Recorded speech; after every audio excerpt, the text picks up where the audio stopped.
మౌనికకైతే బాలు పదే పదే ఫోన్ చేస్తూ ఉంటాడు. తను ఎలా ఉందా, ఆఫీస్కి వచ్చిందో లేదా అని చెప్పని. మీ అన్నయ్య నాకు కూడా ఫోన్ చేస్తున్నాడని చెప్పని శైల అయితే ఫోన్ చేసి చెప్తుంది. అదే నువ్వు నేను ఎప్పుడు వచ్చినా నేను ఆఫీస్కి వస్తున్నానని కొద్ది రోజులు లీవ్ పెట్టినని చెప్పు, నేను మానేశానని చెప్పొద్దు అని మౌనిక అయితే శైలుతో చెప్తుంది. ఈ లోపల ఇతను ఎవరితో మాట్లాడుతుందని సంజయ్ అయితే మౌనిక దగ్గరకు వచ్చి ఫోన్ లాక్కుంటాడు.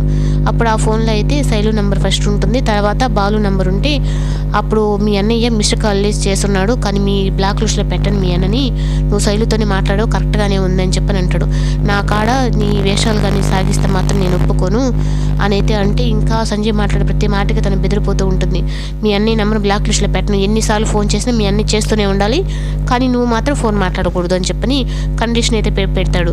అప్పుడు నువ్వు నేను వెళ్ళిపోతే తర్వాత నేను మాట్లాడుకోవచ్చులే మా అన్నయ్యతో అని చెప్పి అనుకుంటున్నావేమో, నేను నీ ఫోన్ కాల్ రికార్డింగ్ ప్రతి నెల తీపిస్తాను, దాంట్లో కానీ నువ్వు కానీ మాట్లాడినట్టుగా ఉండేవు అంటే నేను వేరే లెవెల్గా ఉంటుంది నా విషయంలో నీకు అని చెప్పానంటే ఇంకా వాళ్ళతో కూడా మాట్లాడకూడదు అని చెప్పనని తను ఏడుస్తూ ఉంటుంది.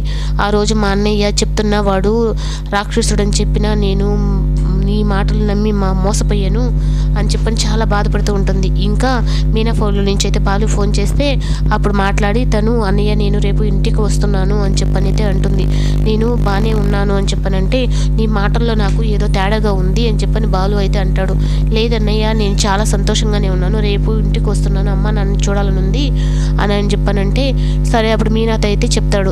నాకు మౌనిక మాట్లాడే విషయంలో నాకు ఏదో తేడాగా ఉంది, ఆ సంజయ్ గడి గురించి నేను చెప్పిన ఎవరు పట్టించుకోలేదు, చూస్తూ మేకపిల్లని తీసుకుని వెళ్ళి సింహం ముందు పెట్టినట్టు అయిపోయింది నా చెల్లెల పరిస్థితి, ఒక అన్నగా ఉండి కూడా నేను నా చెల్లెల్ని కాపాడుకోలేకపోతున్నానని చెప్పని ఇంకింట్లో వాళ్ళందరి మీద అయితే గొడవ వేసుకుంటాడు. అప్పుడు ఇంక ప్రభావతి అయితే ఈ రోజు నీకు ఏ గొడవ లేదని చెప్పని ఇంకా మౌనిక విషయం ఎత్తేవారా నువ్వు అని అంటుంది. అప్పుడు ఇంకా బాలు అయితే తను పెళ్ళి ఇన్ని రోజులైంది, ఒక తల్లిగా నువ్వు వెళ్ళి తను ఎలా ఉందా ఏందని చెప్పని ఏమన్నా కనుక్కున్నావా, ఎంతసేపు మీనాని ఎట్ట టార్చర్ పెడదామా అని ఇది ఆలోచిస్తున్నావే తప్పక ఒక ఆడపిల్ల ఎలా ఉందో లేదో కట్టుబట్టలతో వెళ్ళిపోయింది అని చెప్పని ఆలోచిస్తున్నావా అంటే ఓహో వచ్చాడమ్మా చెల్లెల గురించి బాగా ఆలోచించేవాడు అని అయితే ప్రభావతి అంటుంది.